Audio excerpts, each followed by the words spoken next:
Survivor Response. Welcome to our LinkedIn Live, where we're discussing workplace violence and active shooter incidents. Today, my guest is Jason Horner with SafeWood Designs. I'm really excited to have him here today.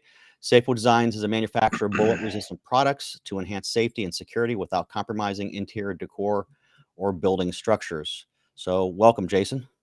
Thanks for having me, Gene. Before we get started, can you tell me a little bit about your background and how you got started with SafeWood Designs? Sure.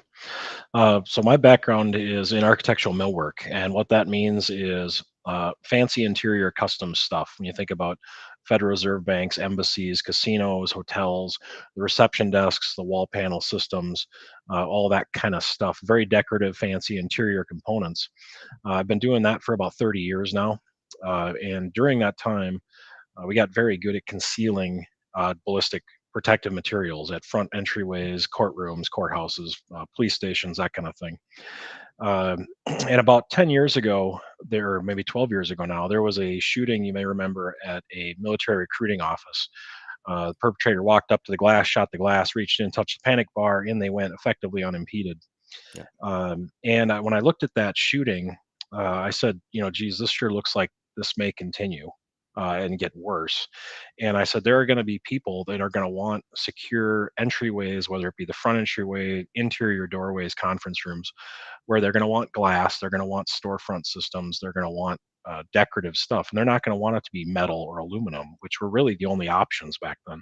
Yeah. And so I set out to create a wood storefront system that it really incorporated everything from the transoms to the side lights to the jambs to the doors themselves, the astragals. So it would be a seamless, truly seamless ballistic front, and also be wood and decorative, so it could match any species, any design, any decor, any detail. Uh, I set out on that path, and in about 2017, just before the Parkland shooting, we were awarded 13 patents on our system. Wow. So it was a very cool system, very cutting edge, really construction that nobody had contemplated before. And the Parkland shooting occurred shortly thereafter when we got these patents, and the world started crying for warm and inviting ballistic protection. And I just said, oh my God, we are sitting here on the system, that really can slow down or even stop attacks depending on where we place these different things. And that was kind of when we started down the path of, maybe ballistic protection is going to be its own market niche. Because I think at the time it really was kind of an offshoot. It wasn't really part of a mainstream construction process. Hmm. So really, that's kind of when we got the start into the push on going strictly ballistic protection. So really, it's now we build architectural beautiful stuff, but almost everything we do is ballistically rated or protected, depending on the variant or the condition for the job site we're on. Yeah, there's so many things I want to talk to you about just just on what you just told me. So, all right. So first, are you familiar with SEPTED, crime prevention through environmental design? Have you ever heard of that? Absolutely, Okay. absolutely. So it's something that we do. It's part of the process that we have with healthcare and a lot of other clients and securing their places. And back when it started in I think 1970 was when it was first created, if you will, and everyone was excited about it. But they did exactly the opposite of what you're doing. It ended up everything was being a fortress. It was very target Yep. hardening, and it worked great. It kept all the bad people out, but the good people didn't want to go there either because Yeah. they're like, it feels like a prison. I don't want to be here. So that was one thing that when I first saw you on LinkedIn and I looked at your profile and I saw that you were doing it this way, I was like, man, that is so right on for the way it's supposed to be. And there's a lot of times you want like security to be seen. Sometimes you place a camera in a specific spot so people know that you're there, or Yep. signage that says you're being recorded, things like that. But when you talk about ballistics, you don't want that to be seen. You don't want people to think, Yep. wait, I got to be worried about getting shot while I'm here. So kudos for you. You were really definitely on the right path with that. Um, so you'd mentioned schools and stuff. Is there one industry that you find mostly that you're pulled towards, or like was just general businesses? I mean, it seems like there's applications pretty much everywhere, but do you find that you're pulled more one direction than another? No, it's really kind of random. We're seeing a year or two ago during the kind of the rioting here in Minneapolis and around the country, we were Mhm. seeing a lot of government buildings, city council chambers, places like that were kind of the high hit. Those are the places that we're calling, saying we need to do this, but it has to be you know discreet. Yeah, Because we don't want people to know we're doing it. yeah, So we did a lot of renovation in government buildings during that time frame. The last couple of months there's been a lot of activity at schools. Not a lot of people moving yet, but a lot of questions being asked, a lot of plans being discussed. yeah, But after that, it's kind of random. It's a spread between residential, it's a spread between commercial buildings, and really kind of the common denominator to all that is people that really understand a threat, and they can visualize a threat. People that don't want to acknowledge a threat generally don't want to talk about it at all. yeah, So it's when we can kind of cross the line where somebody's worked with a security integrator, or somebody is maybe wealthy enough they have private security or gated communities, stuff like that. Those are the types of people that generally respond uh, more positively and will talk more openly about it. Um, and so the market does fluctuates a lot between all the different industries, but really the concepts are the same. We're dealing with the layering of security, whether it be the front entryway, the reception desk, the living room, the bedrooms, the closets. All of that really transposes itself really quickly across to the conference room or the copy room or the storage room, equating to a closet in a residence. yeah, So it's really understanding the threat environment that we're dealing with that particular customer, and then trying to design protective features into their space, whether it be commercial or residential, to really give them layers of protection. Because all we're really trying to do is buy them time. yeah, Authorities will exactly. arrive. Yeah, 5 to 7 minutes is the average shooting duration. um, and one of the big things with our products is if the shooters or the intruders, whoever it might be, don't know that they're tacking ballistically protected products, it messes up their mental play, their power play that they're on to do this thing, whatever they're doing. yeah, If it's not going like they expected when they run into some of these barriers, um, you know, I firmly believe that if an active shooter encountered one of these, they might just turn around and go, saying, "This isn't going like I planned. It's not the power trip I was hoping," and maybe just go back and try again another day. yeah. I can confirm exactly what you're saying. Study after study, I mean, I've looked at I can't tell you how many case studies I've done on active shooter events, and nearly every single one of them, if as soon as an obstacle is met by the shooter, they move to the next position. Yep. We talked before, just a minute ago before we went live, and we were talking about what happened at Stoneman Douglas, and the shooter was on the second floor, and no one got killed on the second floor. Everyone did what Yep. they were supposed to. They were hiding, they were quiet, barricaded themselves in, and he was heard on the surveillance cameras saying there's nobody here. They're looking for the easiest targets they can Yep. find. They want to be able to what they can see, they want to shoot. And in fact, he even was shooting out of a window into the courtyard at people he could see, but it was hurricane rated glass. And although the bullets were penetrating, it wasn't hitting where he wanted. He gave up on that. And Yep. so you're 100% right. As soon as they find an obstacle, they're going to move on to the very next thing that they can deal with. Yep. So yeah, that's great. Yeah. And it's funny because you mentioned residential, and I hadn't thought about it until you said it, and I was like, wait a second, there really are a ton of applications for residential. Yep. Whether you're you know a CEO or a political figure or somebody in the public eye that wants to have a little extra protection, or even just somebody that wants to have a safe room, Yep. from any number of crimes that can happen. I still say that we're one of the safest countries in the world, but things happen here. Yeah.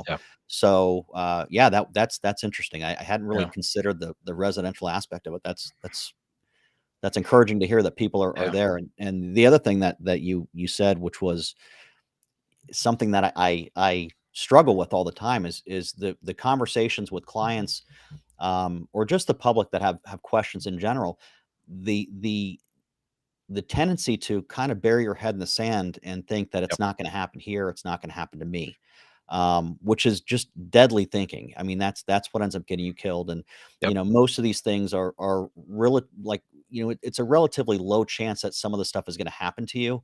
Um, I always say that exception is healthcare, where they have a huge amount of workplace violence and stuff. Yep. Um, However, if it does happen to you, the impact that it has is just incredible.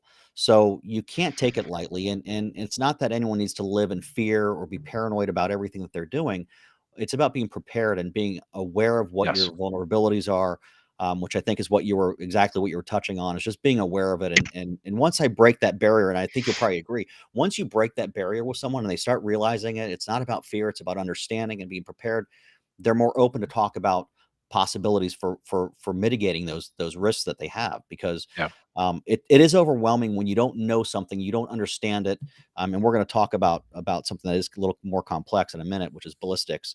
um, but when you don't understand something, you do tend to kind of push away from it, and Yep. it's that educational thing, and that's one of the reasons I wanted to start doing these LinkedIn lives, because I think that people need to have a chance to hear from the experts in the industries, what they do and why they do it. Um, I had a teacher from Texas reach out to me about 2 weeks ago, and I actually told her, she reached out to me on TikTok of all places, but she had said, I'm not going to stay and barricade myself with my kids, and we're getting out of here. And I told her to call me, and we had a great conversation. She had no understanding of why you barricade, what the purpose of all that is. And, she had this belief that she could just break out the window, until I explained to her that, commercial tempered glass is not something that's really easy to shatter. And it's going to be a Yep. lot harder, and it's going to actually bring more attention to her, because now she's going to be trying to smash a window. So, it's that education. I think that's really at the forefront of why I wanted to start doing these, and why I wanted to have you on, because I think that what you're doing is pretty unique. And I think that a lot of people, they the most common thing that people say they want when there's some kind of active shooter incident is, we want metal detectors. And I'm like, yeah, metal detectors, they can work, but man, there's so many other things I'd spend money on before I went to that. Yep. And honestly, a product like yours, um that's a pretty sizable thing to have, when you weigh the mitigation factors. Yep. um so that's why I started doing this. Um, so let's get into let well, first, we you mentioned cover and concealment, and I'm very familiar with it. It's was my career for many years. Why don't you talk your experience of what people believe it to be, and how it impacts the way you design and do things for your Sure. business. Well, the biggest thing when we were looking to design, we're talking about cover and concealment, is we want to work with people's natural reactions. If a threat approaches somebody, what are you going to do? If I came at you with a gun, are you going to hit the floor? Are you going to run? Let's talk about what's going to happen when your instincts kick in, and your fine motor reflexes go away. And what are you going to do? And so we start to work with that as we talk to the clients. And nobody wants so concealment's something that's going to hide you. It can be a door, a chair, a desk, a tree.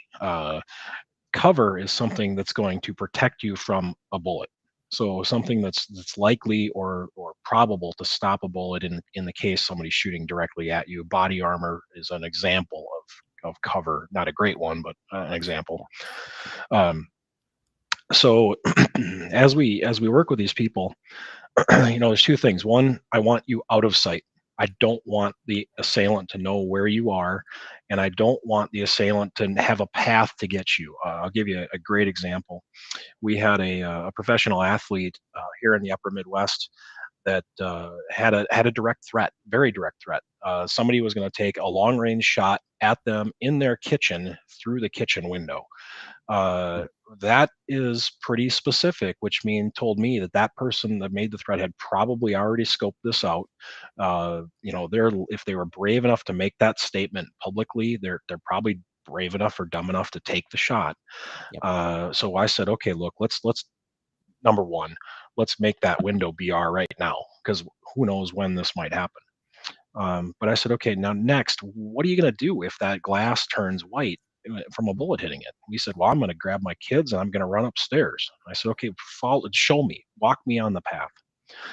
And I said, look, let's assume that a shooter that's willing to take a shot at you like that in public is probably going to try to do a ground assault post shot if he doesn't get you. So as we walked through the house, there was a pair of doors that led up to the upper floor of the house. He said, "I'm going to go through here. I'm going to close these doors." I said, "Great. Let's get you behind these doors. Let's make them ballistic. And it's a barrier to entry. It's going to take a lot of ammunition and a lot of time for somebody to break through these."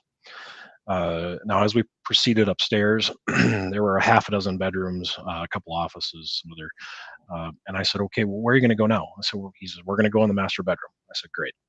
Um, let's make the master bedroom doors." They were beautiful doors. They were arch top, raised panel doors, pair. I said, "Let's make these doors ballistic. Let's make this wall ballistic." But the important thing to me is that those doors matched every other door in that house, so that as the assailant came through, how long it takes for police to properly clear a building. Oh yeah. It's not much faster for an active shooter assailant because they still don't know where you are. They don't know if you have a gun. They're not going to just randomly wander around. Yeah. So I want them to spend time checking those other rooms and not being able to tell the difference between a ballistically protected door and a standard door. Yeah. So, long story short, we made his bedroom ballistic. We made his closet the last fallback position. And as far as I know, there's never been an attack or a realization of that threat. But using using concealment where appropriate and very discreet concealment so that the average person can't tell it apart from the rest of the decorations in the house, and then integrating the cover into all of that so that if somebody does get you cornered, you have protection from those bullets. That's really the blend of how we work with cover and concealment and people's natural instincts to how they're going to fight or flight type mode. That's interesting because learning a lot from the way you're doing things, and I appreciate it because you're not just saying, "Here's a product, we'll install it where you want it." You're actually trying to figure out where the best location is for the product and how to design it based on, like you said, their response and what they're most likely going to do. Yeah. Which I think is going a step beyond what a lot of companies do when they're selling a product or service. They're just saying, "Here's what you do." Um, and I would equate that a little bit to the way we do active shooter training. I can't tell you the number of people and companies that have come to me and said, that the training is worthless, and I usually agree, honestly, because it's usually not done properly. Because they'll do it online, they'll do it through a Zoom call without anyone going there to see what their environment is. And I had somebody from one of the airlines contact me, and she was saying that. That was the worst training they had ever had because it was saying how to barricade themselves in. Meanwhile, their entire floor, and it was, I don't know, 8,000 square foot, massive, space was all open and it was cubicles. And she said, so we just stood there. We're like, why are we? And they were stuck on this 3-hour training, and they're like, we are wasting our time. And I Yep. laughed and I said, that's the problem is that a lot of times, and I don't always blame the people that are providing the service. I also kind of blame the people who are hiring the service that they don't listen to the advice that's given.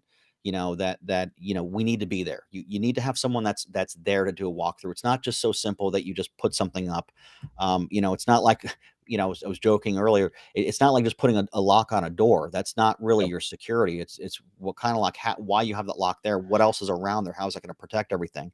Yep. So I appreciate that approach you take because that's pretty invaluable. That's a different that's I'm kind of impressed by that. That's Yeah. pretty good.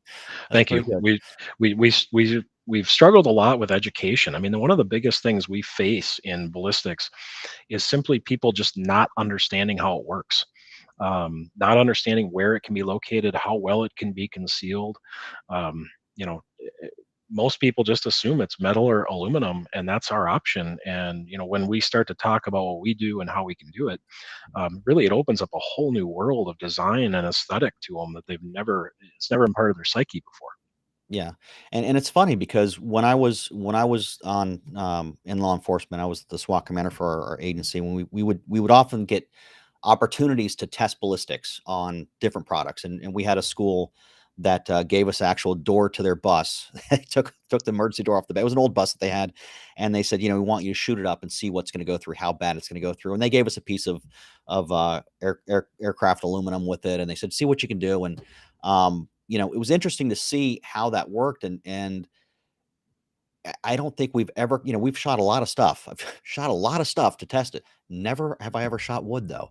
So it was interesting. I was thinking, God, that's pretty neat. So obviously it's not just wood that you're using. You're using probably some laminate and stuff like that, which Yep. is great. But it's just, again, it's something that like you were saying, you think steel, you think aluminum. You're not thinking about something that's aesthetic, aesthetically pleasing. Hard to There you speak. go. So, but you don't think about that. You think that it's got to be these hardened targets. It's got to look like it, but you don't want that. And so yeah, that's pretty interesting. So let's talk about the ballistics of your products. I know, a while back I had messaged you about the ballistic capabilities, and you know, foolish me, I'm in law enforcement mode. I'm thinking NIJ standards, which is all the bulletproof vest stuff, Yep. and you quickly corrected me and gave me some great information that I hadn't even considered.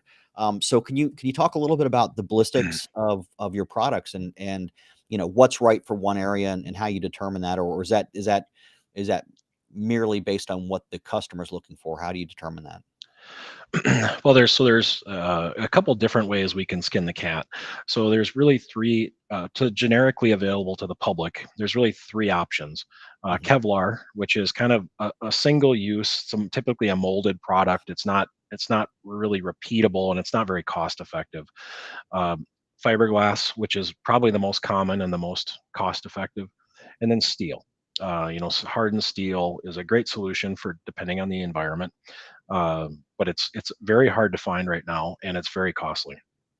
There are some other options, some ceramics and some other crazy stuff, but it's cost prohibitive unless you're in the government, and the average person probably doesn't need it.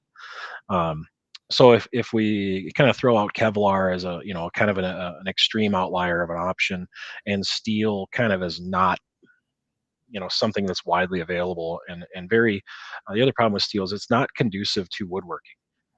Wood expands and contracts with humidity, temperature, moisture, everything else. Steel does not. So when a door expands, if the steel core does not expand, that can lead to cracking and other problems. So generally, we lean towards the fiberglass products. Okay. Um, so in the fiberglass, really, it's an interwoven layer of laminates that basically grab the bullet and shred it. They destroy it and they peel it out between the layers, so the material actually delaminates and absorbs the impact of the bullet. Now it's nice because it doesn't necessarily throw any metal back at you, but in a shooting event, what it will do is it'll shoot a kind of a white resin powder back at you from the impact of the bullet, and if you're close enough, it's not pleasant. It comes back at you at a pretty good rate of speed, and it's fiberglass dust, so it's going to get in your eyes and your mouth and your nose and everything else. Um, so given those different things, we generally would lean towards the recommendation of a fiberglass product. And then we get to how do we use it and where do we use it?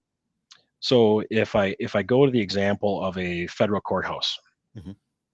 generally a federal courthouse right up front is going to have sheriffs or deputies or whatever they might have in their particular county at that front door. They're going to have metal detectors just inside the door. They're going to have obvious overt security. Um, Now, as an assailant, if I approach a building like that, it's relatively easy for me to conceal a long gun, to get in, to get close to those guys, if I wanted to start some trouble. So, in that particular case, we want to talk about rifle rated fiberglass. So, we're going to go right to level 8. UL 752 level 8, which is multiple shots of 30 caliber, 7.62, et cetera, et cetera. Um, because what I want to do there is I want to give those responding officers who are going to have mere portions of a second to react once that weapon is presented and the first shot's fired. Hmm. I want to give them time to be able to do what they're going to do, hit the ground, get ready for an exchange of gunfire. Uh, and I want to give them as much protection as I can at the same time. Mhm. So it's a great place when you consider a product like we have as a safe shutter. It can be pinned up against a wall in an area like that, so it doesn't take up any space. And in the event of a shooting, it can be swung out, and now it's a cover position and a concealment position Mhm. for a responding officer to, I hate to say it, gather his wits for that fraction of a second to know Yep. he's in a shooting, know he's going to have to engage, Yep. and then he can use that to come out and engage the target at his will when the target's either distracted or engaged with another officer. Mhm. I think something like this in Texas might have made a huge difference with the exchange of gunfire that happened in that corridor. Yeah. Um, so anyways, in selecting materials for that, we want to put that protection right up front. We want those officers to have that protection. We want them to have the best likelihood they can of stopping that threat right there, either just outside the building or just inside the building, before they get inside and get free run of the building. Got it. uh, so then as we look through the layering, as we go to those interior layers, whether it be elevator lobbies or courtroom doors, or even in the courtroom benches or judges' chambers themselves, the environment switches, because the likelihood that I get a long gun through security into the interior of a federal courthouse is relatively low. Yeah. So I'm likely to have, a 9 mil, a 40, one of the more typical handguns. Mhm. So I can, interior wise, I can shift back in the inside of that building back to the UL3, which is rated up to a 44 mag. Okay. So we talk about now the layering of defense. So the next logical place would be the courtroom door. Mhm. A guy does get through security and now he's in the lobbies or in the somewhere else. We want to lock those courtrooms off and keep the people inside them safe, and then move judges and other likely targets back into safer fallback areas. So in those particular environments inside where the handgun is the most likely weapon, we can shift to that level 3 and save weight and cost and all sorts of other things. Now let's take it one step further. The assailant goes into a courtroom undetected, has the handgun, and is after the judge or a witness or a somebody, and the weapon is presented inside the courtroom. So again, it's likely to be a handgun. Um, you know, Depending on how the courtroom is laid out, we want the witness area, the jury area, the courtroom bench with the court reporter and the deputy, and the judge, obviously, to have that immediate protection. Drop to the ground, gather your wits about you, and figure out your plan. Um, so again, we're going with cover and concealment, and then we want the deputy to have the best shot in that courtroom by coming out from behind cover to hopefully deal with that assailant. But if the assailant gets the drop on the deputy or whatever armed security might be there, the judge has to have a fallback position. So as we look to the interior of a courtroom, we're going to probably upgrade that level of protection again as we go back towards chambers, because like I said before, the clearing of a building by police, if they don't know specifically where that threat is going to take some time. So just in case the assailant has brought secondary devices or masses of ammunition somehow, Mhm. we want that fallback position to have an extended rating. So we're probably going to go back up to level 8, kind of that last fallback position, for that person to have an extended period of survivability under probably a prolonged attack. So it kind of changes depending on the environment, the building. Um, Commercial buildings would be the same way. Upfront reception desk, security desk would probably be a higher level. As you progress into the building, a lower level, with the exception of a fallback space and the attorney's offices or something like that, where targets are likely to be pursued. Yeah. It's interesting because you're speaking a lot of language that I understand just because of my background. So I'm again very impressed that you're able to the way you're talking about about fallback positions, the way you're talking about the amount of time it takes for officers to find somebody and things like that. One thing that a lot of people don't realize when they say, well, why does it take so long? I thought you guys trained all the time. Well, we're relatively quick, but the problem, especially when it comes to an actual shooting inside of a building, especially when you're looking at commercial, you're looking at stone floors, tile floors, a lot of hard spaces. those sounds, that gunshot will echo all around, and it is very difficult to pinpoint exactly where that's coming from. So you might hear a couple shots, then it stops, and you're looking around. You're like, well, keep moving forward. You got to find, and then boom, you hear it again, and then you might distract you a little bit somewhere. So it does take time. There is that, and that's why the way you're talking about fallback positions are absolutely critical, because it may take a little time for them to get to where they need to be. So you Yep. need to make sure you have that redundancy to ensure that there's some safe levels of areas that they could fall back on in case it's breached, Yeah. by the bad guy. So, Yep. yeah, it's interesting. That's really interesting. Um, Now, I'm assuming there's other people out there doing similar to what you're doing. What makes you guys different than I mean, I think I know the answer. I think just your approach is probably one of the big things. But what is some of the stuff that you do differently than as far as other products that are out there similar to yours? How do you guys address the competition? Well, certainly our approach is more hands-on when we're dealing with security integrators or private security forces or even public security forces. um, having us kind of there as an ally to help them kind of through understanding UL and ballistics and what'll stop and what won't stop and what we can do for what they want as a solution. Mhm. Whether they're going to automatically fall back or whether they're going to stand up and hold the position. That changes a lot of the different design aspects of the interior space.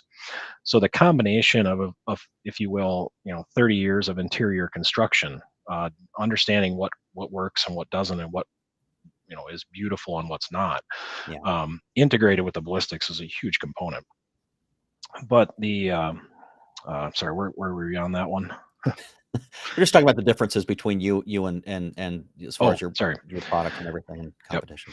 But So that service we offer is really, I think, stand alone in the market. There are people out there, threat assessment teams and stuff like that have the same knowledge that we do of mhm, ballistics, but very few people are bringing the design aesthetic side to it as well.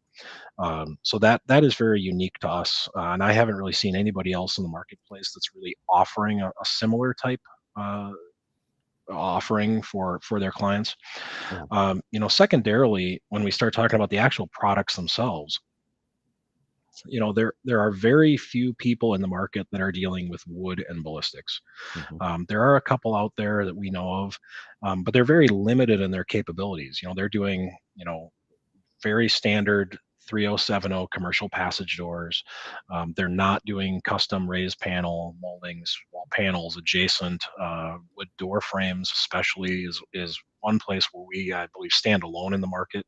mhm. Is our ballistic wood door frames, so that you can match the door frames in your home or your commercial space, so you don't have you know wood door frame, wood door, metal door frame. Hey, look, that must be special.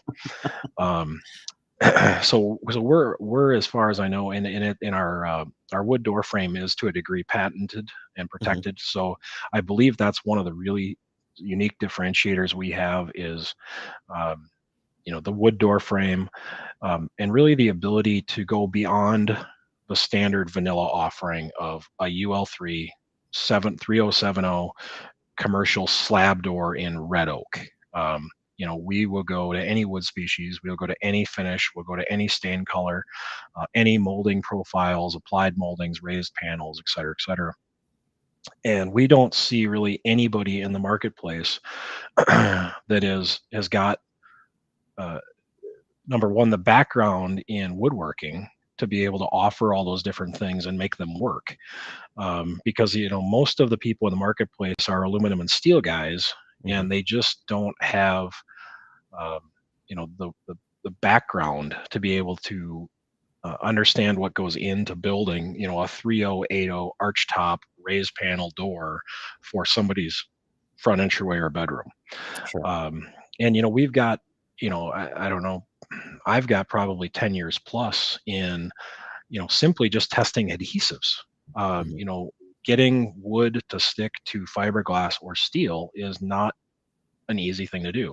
Yeah. Um, and especially when you start talking about them in a custom environment or a retrofitted environment, you have to draw on a lot of different things over the years we've seen in construction to say, okay, that worked before. We can extrapolate that information, knowledge, and data to say this is how this will work now. Um, So that's very unique to us. And I don't think there are a lot of people in the marketplace that are doing it, simply because of the amount. I go back to the education we have to do to kind of the architects and design community and end users to say, look, all these things are possible, because really nobody before us has ever said all these things are possible. So that, those are really the couple big things for us. I really love the working with the clients and the helping them feel safer in their space, wherever their space might be, Hmm. alleviating their concern of that threat, and then working with their interior designers, architects, whoever it might be, to really help them get to something they say, this is beautiful, and I'm protected. So that really is where we're different in the market.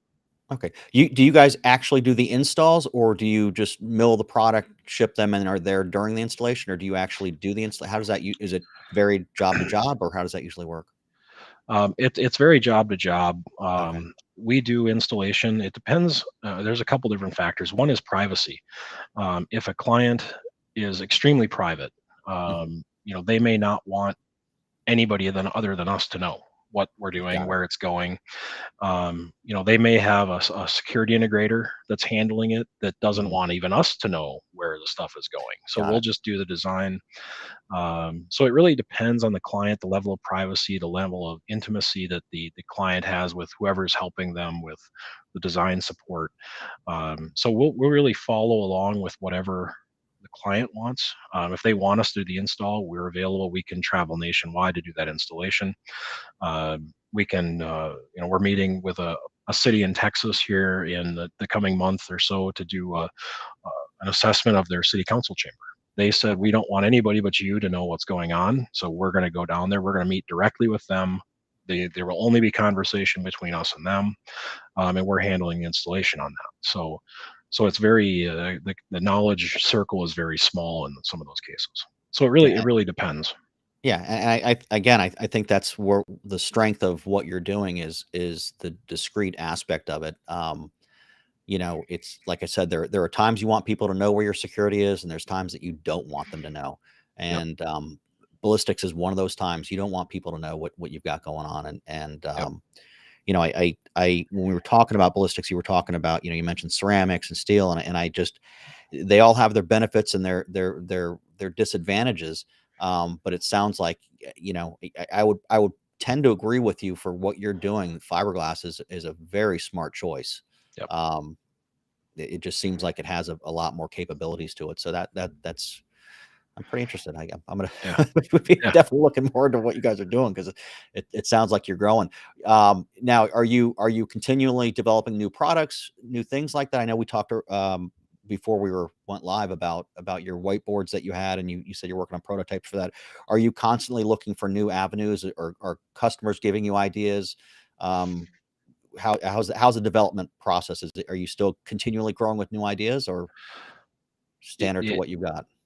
No, so generally I mean, once we've developed a product, then we obviously keep it in the stable, because, Yeah. it may, as it sits, work in another location. With some tweaking, it might work in another location. Generally, when we're developing something new, we're live on the fly in a job, and there's some Got it. condition that we, haven't seen before, hadn't anticipated, or haven't done something for before, and we need to solve that to make the client happy. Got it. So in those particular cases, that's when we get our, we've got several hundred years of interior architectural woodwork experience and ballistic experience on our team. And we sit around and we say, okay, here's the condition, here's what we have to work with. How are we going to make this look and fit and function in the space? To number one, to be safe, but then also two, to match the interior decor. So when we Got get it. into those situations where it's something new and different, that's generally when we'll, if you will, create a new product, and then we'll put that product in the stable, and when it's time for it to come out and do something else, we'll either bring it out as it sits or morph it into something else. So to say we're continuously R&Ding is probably true, but it's R&Ding not for just grand thoughts in the sky that someday might come to fruition. It's We're actually R&Ding to solve a specific problem that then turns into a product. Okay. No, that's and that is usually the way it is. Finding the solutions are a Yeah. big part of security. So that's great. Why don't you tell everyone how they can get in touch with you and if they've got questions and want to see more about what you do? Yeah, absolutely. So again, Jason Horner, SafeWood Designs Inc. Our website is www.safewooddesigns.com. I believe our phone number is on the website, 844-896-1800. My direct line, which is how I deal with all my clients, is 612-201-1756. And my direct email is jasonh@safewooddesigns.com. Perfect. Is there anything else you wanted to say before we end this, or are you good? No, I'm good. Thank you for having me, and it was a great conversation. No, absolutely, Jason. I really appreciate your time. Thank you, and definitely reach out to Jason if you guys have questions about his service. I think it's a really good opportunity, for that discreet look for protection. So, Yep. very good. Well, thank you guys very Good. much. Thank you. Thank you.